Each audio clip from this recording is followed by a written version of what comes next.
Deixa eu arrumar minha postura aqui, porque eu tô corcunda, eu fico mais gorda do que eu já sou. Boa tarde, gente. Estamos com mais um programa do Informa Autismo. Eu sou a Gisele, para quem não me conhece. Sou mãe, esposa de autista. E essa é a Bárbara.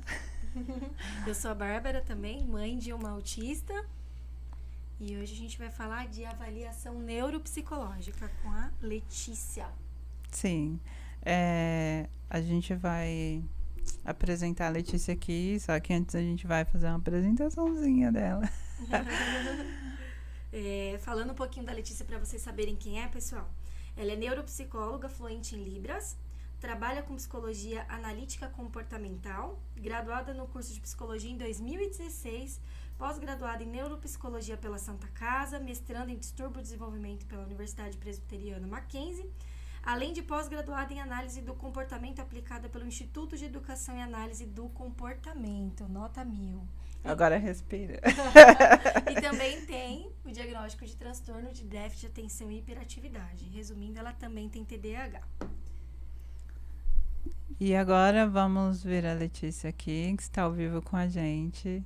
Boa tarde, Letícia. Agradecemos o convite.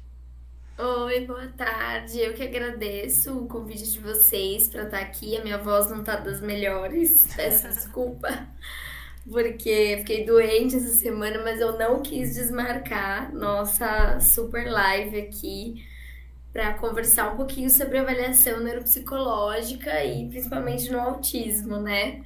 Deixa eu fazer uns stories aqui para divulgar para o pessoal do Instagram também, posso? Pode. Claro, pode ser. Combinado. E, gente, já estamos aqui começando a live. Vou deixar o link para vocês acessarem. Prontinho. Então, Muito obrigada, meninas. eu que agradeço. Quer dizer, agradecemos.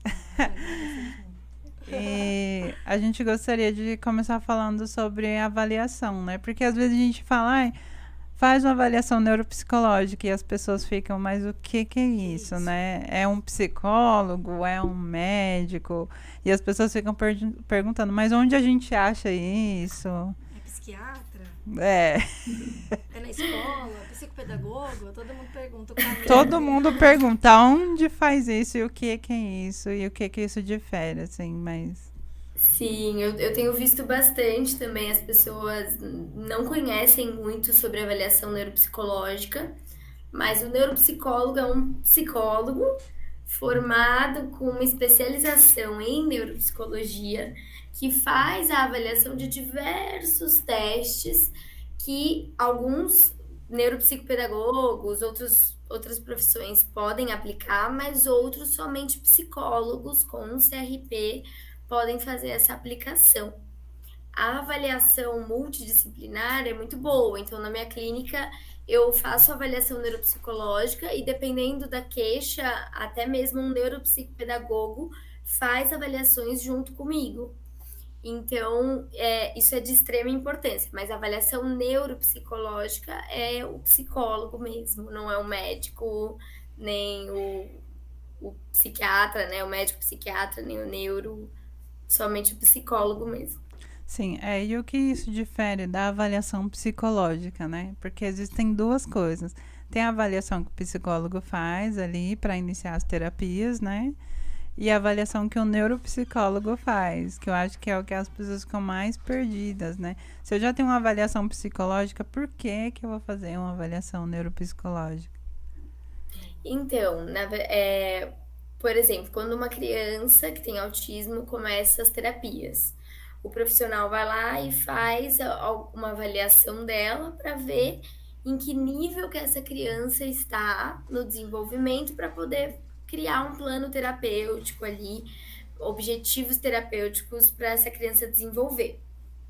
No caso, ele usa alguns protocolos existentes aí e não testes que a gente chama de testes psicométricos, que são testes que foram já validados, que foram desenvolvidos através de uma grande população daquela faixa etária e que foi criada uma métrica para ter uma medida ali do que está dentro do esperado, na média, e o que não está. Então, esses testes são diferentes. Não que um é melhor do que o outro. Não, eles só são diferentes. Então, dentro da avaliação neuropsicológica, a gente vai encontrar também a avaliação de algumas áreas cognitivas que nessa avaliação que o psicólogo faz para fazer um mapeamento ali, criar os objetivos terapêuticos, não tem. Que seria a avaliação de atenção, né? Ah, como é a atenção dessa criança? Atenção concentrada, dividida, alternada, avaliação de funções executivas, ou seja, como está o planejamento, controle de impulsos, a memória operacional, a memória dessa criança, memória visual, memória verbal. Então, a gente vê áreas cognitivas ali e através da avaliação neuropsicológica, a gente também faz a medida do QI, que é o quociente de inteligência, para verificar como é que está a capacidade intelectual dessa criança, verificar até questões diagnósticas, se existe um possível déficit intelectual ou até mesmo ao contrário, uma criança que tem uma superdotação. No meu Instagram eu costumo falar bastante sobre isso, né, da superdotação, do autismo e da avaliação neuropsicológica também. Então, a deficiência intelectual só dá para diagnosticar se tiver esse teste de QI ou não? Não é que o teste de QI ele é determinante e só ele vai dizer se a criança tem ou não uma deficiência intelectual. Porém, ele faz parte da avaliação, sim, da deficiência intelectual. Então, é necessário, sim, esse teste, essa avaliação, antes da gente afirmar com certeza se a criança tem esse déficit. Entendi. E aqui você está falando de crianças, mas a gente tem adultos, assim, Eu que ia são perguntar bem isso agora. interessados em fazer avaliação neuropsicológica. Quais são os benefícios dessa avaliação? Muitos, muitos. A avaliação no adulto é ainda mais completa, porque o adulto é muito mais complexo, ele tem toda uma história de vida aí, né, carregando diversas questões, então é até mais complexa a avaliação, precisa de um olhar muito clínico ali, entender a história dessa pessoa. A avaliação neuropsicológica, ela não é simplesmente aplicação de teste. Muita gente acha, só vai lá, aplica uns testes e acabou. Não, a história de vida dessa pessoa é importante. As observações clínicas qualitativas são muito importantes nessa avaliação. E no adulto, ele vai poder entender o que pode ser que veio carregado de experiências ruins, de traumas, uma questão mais emocional, e o que não, que realmente é algo cognitivo, é algo que ele carrega desde criança, que ele nasceu com essa dificuldade. E quais são as potencialidades dele. Então, tem muitos adultos que têm, nossa, tenho muita dificuldade no meu trabalho, não consigo estudar, não consigo me focar, Fazer uma prova. ou tenho dificuldade de planejamento. O que tem causado isso? A gente consegue, através da avaliação neuropsicológica, detectar isso e mais, detectar aquilo que o adulto tem uma potencialidade maior. Então, às vezes, a pessoa é péssima em atenção dividida e é péssima numa memória mais verbal, mas a memória visual desse adulto é incrível. Então a gente consegue, através da avaliação, entender isso e orientá-lo e ele buscar um tratamento em terapia que foque em ele usar essas habilidades visuais para melhorar o desempenho dele quando ele necessita de uma memória mais verbal, por exemplo, né? Então é extremamente importante, até porque no passado não tinha muito avaliação neuropsicológica, não se falava muito disso, da avaliação neuropsicológica. Então, muitos adultos hoje foram crianças que não tiveram acesso a isso e que, na verdade, eram tratados como preguiçosos, como problemáticos, como cabeça oca, né? E eu tô dentro dessa populaçãozinha aí que foi muito criticada. Eu vou aproveitar a live e deixar aqui meu sincero depoimento, né? Que o meu marido, ele teve quadro de depressão grave, tá? Até hoje, na verdade. E graças ao teste com a Letícia, a gente conseguiu ver que ele tinha autismo leve e era decorrente de não saber lidar com as emoções. Essa questão de não saber lidar com as emoções, lidar com os sentimentos, fez ele autista entrar numa depressão por conta disso. Então ele conseguiu entender o porquê que ele estava em depressão e entender como que ele poderia usar as potencialidades dele para conseguir sair da situação ali, da depressão. Então, ajudou muito. É super importante a avaliação neuropsicológica. Também do Marcos, né? É, o que muita gente também acha, eu já tenho laudo e tudo mais, eu não preciso dessa avaliação, né? Já no Marcos ajudou muito, ajudou as terapeutas a entender como que poderia melhorar a questão ali dentro da terapia, né? É um divisor de Então, águas. a minha gratidão. Gente, a Letícia é maravilhosa. Ela é maravilhosa. É maravilhosa. Lê, eu queria fazer uma pergunta também. Só para deixar bem focado e ilustrado, né?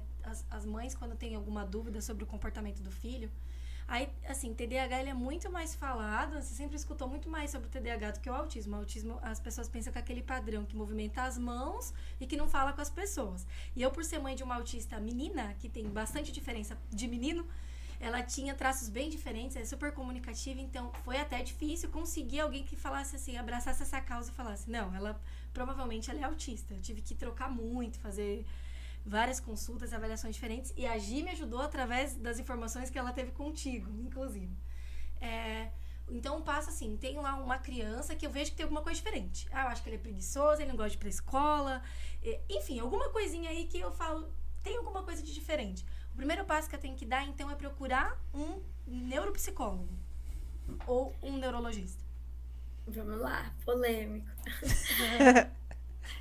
Não é que um é mais importante que o outro, tá? Sim. Não acho isso. Eu acho que os dois são muito importantes nessa avaliação diagnóstica. Inclusive, sempre que vem alguém fazer uma avaliação neuropsicológica comigo, nas minhas recomendações, eu sempre coloco avaliação e tratamento com o neuropediatra, com o neurologista, com o psiquiatra. Sempre, sempre. Não tem como a gente não trabalhar em conjunto, né? Porém, o que acontece? Às vezes, muitos vão buscar direto um neurologista, um psiquiatra, um neuropediatra, mas quando chega lá, alguns médicos não encaminham para avaliação neuropsicológica, não sei se por desconhecimento ou se porque não acham importante, não conhecem ou não pensaram nessa possibilidade naquele momento, enfim, eu não sei. Outros não, eles já chegou, ele já tá encaminhando para o neuropsicólogo. Tem vários médicos que encaminham pacientes para mim direto e fazemos a avaliação. Então, eu não sei por que isso acontece, mas as pessoas elas chegam no médico e é um caso de autismo nível 1, que é o leve, né? E o médico não vai mesmo dar um diagnóstico ali na hora, naquele momento. Tá correto da parte dele. Até porque pode ser outras coisas. Existem muitas características no autismo que se assemelham, por exemplo, ao TDAH, que se assemelham à superdotação, que podem ser transtorno de linguagem, uma apraxia, tem muitos transtornos por aí, né? Então, o médico não consegue com certeza dizer que ele é autista ou não, e por vezes também não encaminha para uma avaliação. Aí a família fica lá batendo na porta do neurologista meses e meses, dias e dias, e não recebe o diagnóstico. Então, se essa família vai primeiro para uma avaliação neuropsicológica completa com alguém que tenha especialização nisso, que avalie já autismo, né, que tenha cursos específicos, que vai fazer uma avaliação completa mesmo, um laudo bem descrito. Quando ela chega com esse laudo para o médico, bem descrito, com tudo que foi aplicado e tudo mais, o médico se sente muito mais seguro também em dizer, verdade, então isso que eu tô vendo se confirma aqui através da avaliação dessa neuropsicóloga, e aí se fecha um diagnóstico. Então, por isso que muitas vezes eu falo, vai para avaliação neuropsicológica. Não é que tem que ser um primeiro e depois o outro. Não, tudo bem você ir no neurologista primeiro e depois na avaliação neuropsicológica, mas não deixe nem de ir em um e nem de ir em outro. Independente de você receber ou não o diagnóstico, porque isso é uma outra questão. As pessoas acham que a avaliação neuropsicológica é só para diagnóstico. Não, é para colaborar também para o tratamento dessa pessoa, dessa criança, assim como a gente exemplificou aqui, né, na situação dos adultos. Sim, coincidiu assim com as suas publicações, eu não sei porquê, mas teve uma mãe que chegou desesperada conversando comigo, falou assim, olha, eu recebi o diagnóstico que meu filho tem deficiência intelectual, que ele já tem o diagnóstico de autismo, e aí fez uma avaliação com a neuropsicóloga e ela disse que teria deficiência intelectual. Eu falei assim, mas quantas sessões fez? 3. Fez teste de QI? Não. E aí, para você ver a responsabilidade de alguns, de procurar alguns neuropsicólogos que avaliam assim por cima e já dão um diagnóstico, e aí o médico vai na ideia, né, e compra a ideia ali do neuropsicólogo, e aí já muda o tratamento da criança, né? Totalmente, né? Você pode falar um pouquinho assim pra gente? Sim, e acaba ficando taxado, né, ali pro resto da vida. E aí depois não era isso, a criança vai desenvolver e vai ficar tudo confuso na cabeça da família. O que eu vejo de famílias vindo totalmente confusas por essa questão de diagnóstico é assim, terrível a quantidade, terrível. E aí acaba que a mãe tem que fazer terapia mesmo, né? Na verdade, mais do que a criança, quase. A criança vai bem, mas a Porque a mãe vai. fica mal. Como assim, meu filho é deficiente intelectual? Aí eu perguntei, mas qual grau, né? Porque a deficiência intelectual também tem graus igual ao autismo. Ah, eu perguntei e ela não falou. E aí fica aquele vão, porque a mãe não sabe o que fazer, né? E aí, quando não faz uma avaliação correta, completa, e aí só solta, assim, né, o diagnóstico na família, o que acontece? Ela leva em outro profissional, ela ouve outra coisa aqui, aí ouve outra coisa aqui, ouve outra coisa aqui, que ela já não sabe mais em quem acreditar. Porque eu já vi de mãe chegar pra mim, aí eu faço toda a avaliação, aí eu vou conversar na devolutiva, aí ela fica assim, mas e agora? Em que eu acredito? Você tá me falando uma coisa, o outro me fala outra. E eu falo, olha, vamos lá. E eu tento explicar por A mais B mais C o porquê que foi, chegou àquela conclusão. E assim, isso já aconteceu tanto quando eu trouxe, olha, é autismo, como quando eu trouxe, olha, não é autismo. Nas duas situações já ocorreu isso, né? Porque é confuso mesmo. Então é muito importante uma avaliação completa, uma avaliação fidedigna ali, com um profissional qualificado, para não cair nesse tipo de coisa. Isso é extremamente importante. Uma coisa grave que eu ouvi esses dias de uma família que veio procurar a clínica foi que uma avaliação, que eu sempre peço, né, para as famílias me enviarem o laudo, aí eu vi o laudo, aí eu vi, né, algumas coisas que eu achei estranhas, que deveriam ter no laudo e não tinham, mas eu não falei nada. Só falei, infelizmente os nomes dos testes não estão aqui, mas eu pude detectar aqui qual eram os testes, porque eu conheço mais ou menos pelos resultados. Aí ela falou, você disse isso de ser estranho. E assim, a avaliação do meu filho foi feita em uma sessão. Nossa, Meu Deus. meu Aí eu Deus. olhei Uma aquilo, hora, né? De conversa. uma sessão de quantas horas? No máximo ele ficou lá 1h30. Aí eu falei, mas como? Que Mas superabilidade de avaliação. você teve uma devolutiva dessa avaliação? Não, ela só me enviou o laudo. Eu falei, mas como? Ela não te explicou o resultado? Não, ela me enviou o documento. Eu fiquei, meu Deus! E não Como direcionou assim? também, né? Quais eram os próximos passos? Nada. Mas tem E- como identificar esse profissional antes de assumir assim o compromisso de.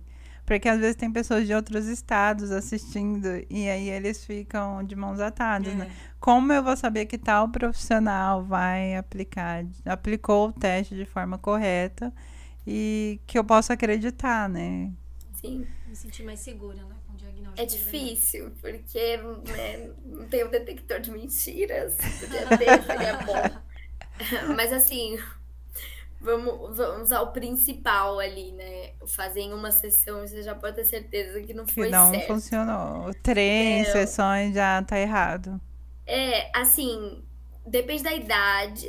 3 sessões. Não, 3 sessões ainda é muito pouco, não tem nem como, porque a primeira sessão é a anamnese, é você conversar com a família, conversar com os pais, né? Aí a segunda sessão você vai fazer o vínculo com a criança, a terceira é a devolutiva, não tem tempo para avaliar, né?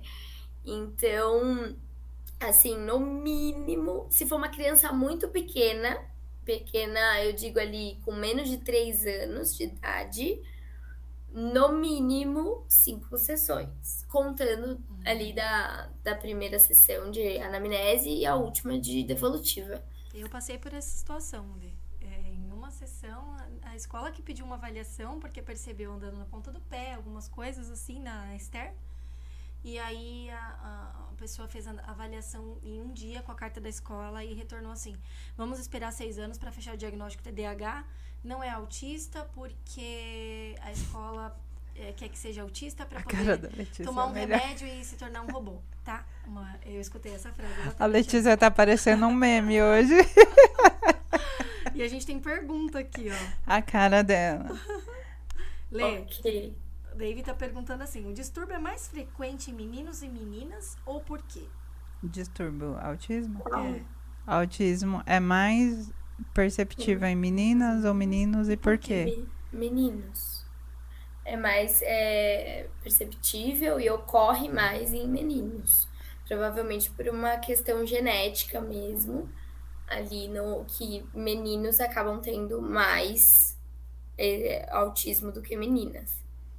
Entendi. e ele perguntou também: existem diferentes graus de autismo? Sim, existem. A gente fala em nível 1, nível 2 e nível 3. É nível de suporte que essa criança precisa por decorrência dos sintomas de autismo. Nível 1 é o nível mais leve, né, no que falam, e o nível 3 o mais grave. Então, o nível 1 precisa de menos suporte, mas ainda precisa, e o nível 3 precisa de mais suporte. E se uma pessoa assim de outro estado falar assim, eu quero fazer uma avaliação com você, você faz online? Tem como fazer 100% online ali? Ou não tem como? Tem que ser presencial. Sim, vamos lá. Para adultos, tem como a gente fazer 100% online, principalmente com a pandemia. Foram criados e validados alguns testes aí para a gente conseguir fazer essa aplicação totalmente online. Porém, com crianças, adolescentes ali, já não tem tanto esses testes validados para aplicação online. O que é possível ser feito, o que eu tenho feito por aqui? Eu tenho conversado com as famílias de forma online, a gente tem feito a parte mais de entrevista, de perguntas, análises de vídeos, então eu peço vídeos de quando a criança era menor, vídeos dele com outras crianças, na escola, em casa, brincando. Algumas crianças que conseguem se comunicar pelo vídeo, a gente também faz a chamada e eu faço algumas coisas com ela, algumas atividades e algumas tarefas. E aí a gente combina de ou essas famílias virem até São Paulo, que é uma cidade grande, eu moro perto, eu fico perto ali do Barra Funda também, que é a rodoviária, então se torna bem acessível o local. E a gente combina mesmo que for num sábado, assim, e faz aquilo que precisa de forma presencial. Aí geralmente a gente intercala, tem um shopping perto, então faz 2 horas de manhã, se a criança estiver meio cansada, até libera antes, vai, passeia, toma um suco, toma um sorvete, volta, e a gente dá continuidade ali no final de semana. Ou, em outros casos, eu contato um profissional, neuropsicólogo também, da cidade, a gente busca ali, a gente dá um jeito, e para aplicação de algumas coisas específicas que precisam ser feitas presenciais, alguns testes específicos e essenciais para essa avaliação. Esse profissional até por vezes grava para mim a aplicação para eu poder acompanhar, ver como foi, garantir ali a interpretação qualitativa também. e me passa os resultados desses testes e a gente finaliza o laudo. Então, E geralmente uma a gente aceita. pessoa assim que acha que ela tem autismo, assim, quais seriam os sintomas assim de um adulto para procurar uma avaliação? Certo. Bom, as dificuldades principais no autismo estão ligadas aos critérios A, né, do autismo ali. É a parte da comunicação, na parte social, não necessariamente a comunicação verbal, mas a comunicação não verbal, que entra o contato visual, dificuldade nesse contato, dificuldade no uso de gestos também, por vezes, que é uma rigidez, parece até uma rigidez corporal, porque o autista geralmente vai se comunicar, o adulto já, né? Ele vai se comunicar pela fala, mas ele não vai saber muito bem usar as mãos, os gestos integrados com contato visual nessa comunicação, se tornando mais rígido. Então, dificuldade, barreira nessas relações sociais e que vem desde da infância, né? Então, geralmente um adulto que lembra que na infância não conseguia socializar ou tem dificuldade de interpretar o que o outro está querendo dizer, o que o outro está exprimindo, ou às vezes o outro dá uns feedbacks achando, nossa, você é muito frio, ou nossa, mas você nem pergunta como eu tô, ou coisas do Nossa. tipo, e não é que o autista é frio, tá? Eu até postei sobre isso, ele não interpreta. Então, se você não disser para ele com todas as letras, olha, eu estou triste com isso, porque você fez isso, ele não sabe. Só porque você chegou e fez e virou o olho. Não é tão As simples pessoas querem. assimilar, né, essas emoções pra eles. E aí parece que ele é indiferente, mas ele não é. Nem passou na cabeça dele que você precisa de ajuda, né? Exatamente. Então, isso é uma das características. E as do critério B, o que geralmente permanece muito no adulto, são algumas inflexibilidades de rotina, alguns passo a passo ali, sabe? Que eles vão criando, ou de as coisas estarem exatamente da forma que ele queria que estivesse e algo sair do lugar desestabiliza muito. Então, mudança de rotina ou eventos novos que ocorrem. Então, a gente ia fazer tal coisa e de repente, não vai mais fazer. Ou de repente, sabe quem vai vir aqui hoje? Fulano de Nossa. tal, ok? Já Fala que eu desestabiliza tô completamente. doente. Fala que domingo eu vou estar doente. O Alessandro, Tava assim. preparado, né? Para uma coisa e de repente vem outra, principalmente quando existem demandas sociais, né? É muito difícil. E as estereotipias, elas não são como na criança, que muitas vezes não vai ter, o adulto não vai ter flapping, nada disso, mas ele vai ter muitas vezes movimentos, às vezes com objetos, de ficar segurando algo e fazendo o mesmo Um movimento e tique isso com o olho sem acalmá-lo. ler, assim, um tique com o olho e com a boca, assim. Eu já vi uma pessoa que repetia isso o tempo todo. Ou dirige mexendo o ombro, assim, sem parar, por exemplo. Se Aham. enquadra nesse. Pode ser que se enquadre nesse movimento repetitivo. O que na avaliação vai ter que diferenciar muito é se esse movimento repetitivo está ligado a uma hiperatividade, uma agitação, porque é isso que eu falei, confunde muito com TDAH, né? Um TDAH pode ter isso. Entendi. Ou se aquilo é um movimento repetitivo estereotipado do autismo, né? Que é uma forma de autorregulação, ou é um movimento que ele se envolve, que ele tem previsibilidade, então aquilo acalma ele, ou não, é só estou descarregando porque eu sou agitada. E é importante falar que não necessariamente a pessoa teve um atraso na infância, né? Porque tem muita gente que fala, mas na infância eu não tive atraso, então eu tô isenta de ter autismo, né? De ser autista. Mas eu sou inteligente, eu escutei falar. Ai, meu Deus. Mas é Eu tão já inteligente, a Esther, ela é autista, ela é tão inteligente. Eu ouvi falar já isso. ouvi falar isso. Já ouvi bastante isso. A palavra autismo assusta, né? E aí eu até falo assim, nossa, eu devo ser fria. Porque eu chego para as famílias e eu falo assim, oh, fica tranquilo, calma, eu vejo bastante autista, eu sei que eles têm futuro, que eles podem desenvolver na vida. Fica tranquila, calma, não é esse bicho de sete cabeças também, calma, vai dar tudo certo. É claro que não é fácil, é Não, difícil, não é. difícil pra caramba, porque eu vejo que as famílias sofrem. a quantidade de terapia também, essa coisa leva para uma terapia, vai para outra, o dinheiro, né, que vai ali, pelo amor de Deus, mas é possível eles desenvolverem, terem uma vida independente, porque o que assusta é isso, é ele não poder desenvolver, ele não ter uma vida independente. Quanto a isso, é o que eu explico para os pais, calma, fica tranquilo, vamos fazer o tratamento, ele pode desenvolver. Quanto às dificuldades do dia a dia, aí essa parte aí realmente é difícil, mas é difícil se for autista, e é difícil também se for TDAH, e é difícil também se for deficiente intelectual, é difícil se for superdotado. Eu tenho visto muitos casos de superdotação, que os problemas de comportamento estão piores do que os casos que eu vejo de autismo. Nossa. Mas pior, muito pior, assim. Porque é uma agitação fora do comum, é uma dificuldade de entender o lugar dele no mundo e chegando a crianças virem, né, com superdotação e tá desenvolvendo ansiedade e depressão já. Criança, já de Deus. criança.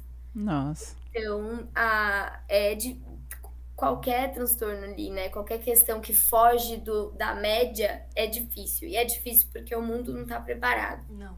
E se a pessoa fala assim, eu acho que eu não tenho nada, mas ela quer fazer avaliação por autoconhecimento, ela consegue?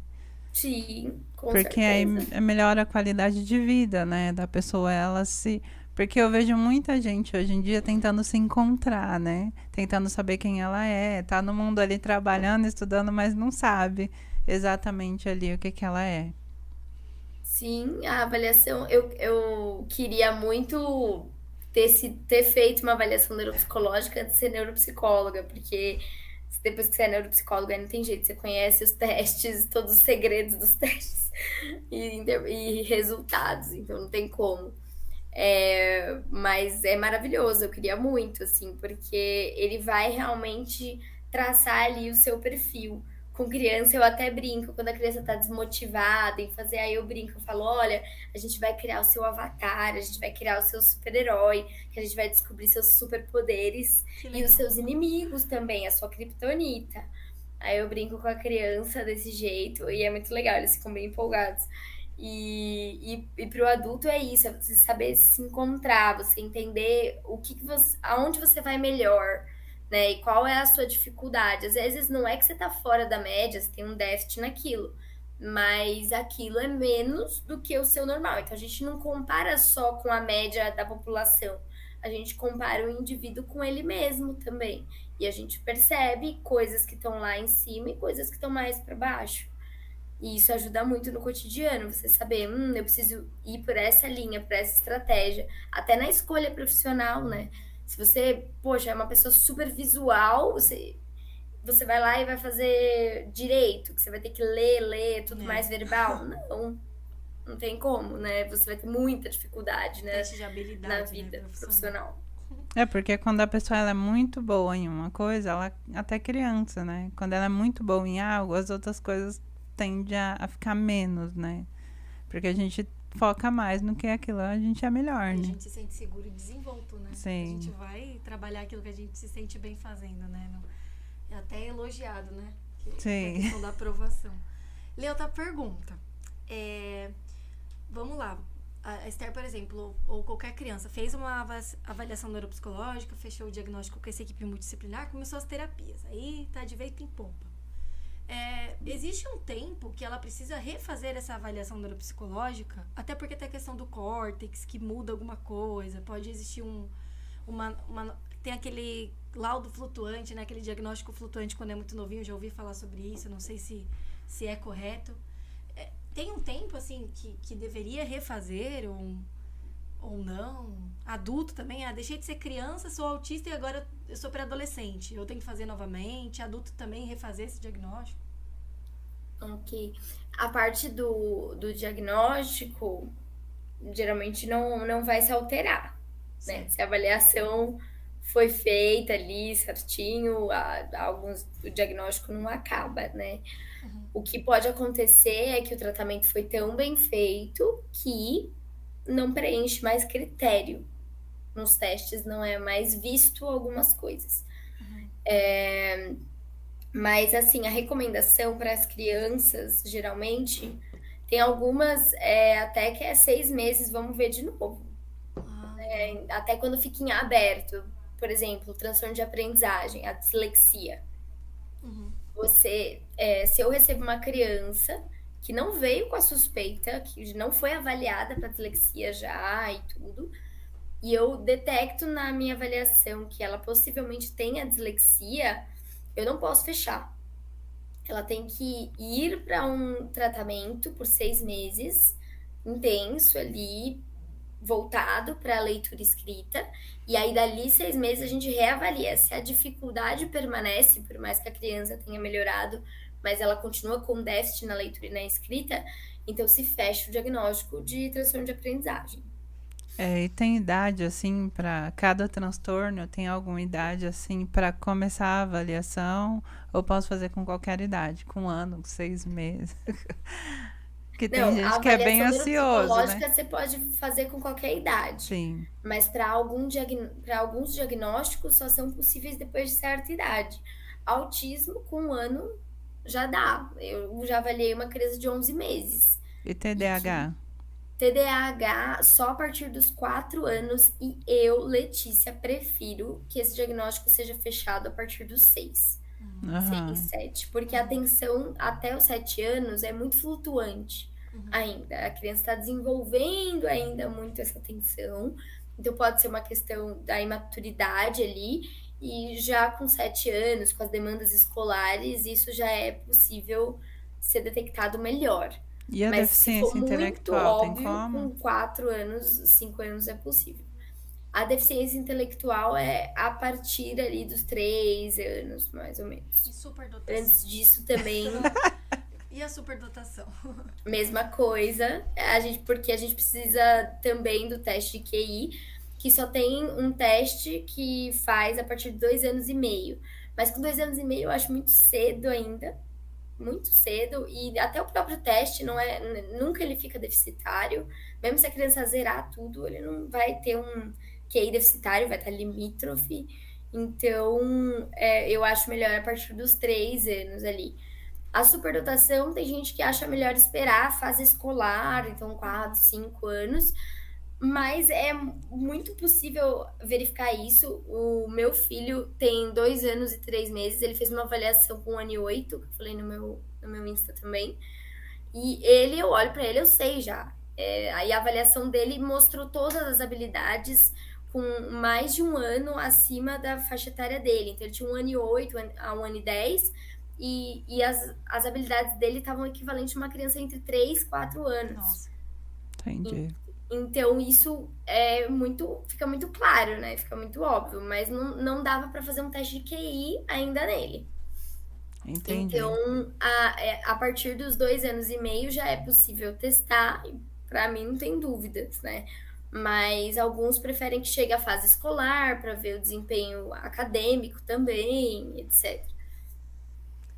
Então é isso, né? Você gostaria de deixar alguma declaração final, assim, para as pessoas que estão assistindo? Ah, sim, uma coisa que eu esqueci sobre a avaliação neuropsicológica, quando vocês perguntaram, vai no neurologista ou vai na avaliação primeiro? Algo que, assim, eu acho bacana é quando vai no neurologista, o neurologista pede alguns exames. Então, às vezes, o neurologista vai pedir um eletro, vai pedir uma ressonância magnética, ou algum exame genético, coisas do tipo. Ou todos? Todos, né? Uma criança, por exemplo, com atraso de fala, pedem geralmente o Bera. Então, fazer essa avaliação médica também é muito importante quando chega na avaliação neuropsicológica, porque já exclui outras coisas. Então, a ressonância tá normal, o eletro tá normal, o Bera tá normal, a geometria tá normal. Tá tudo normal nos exames.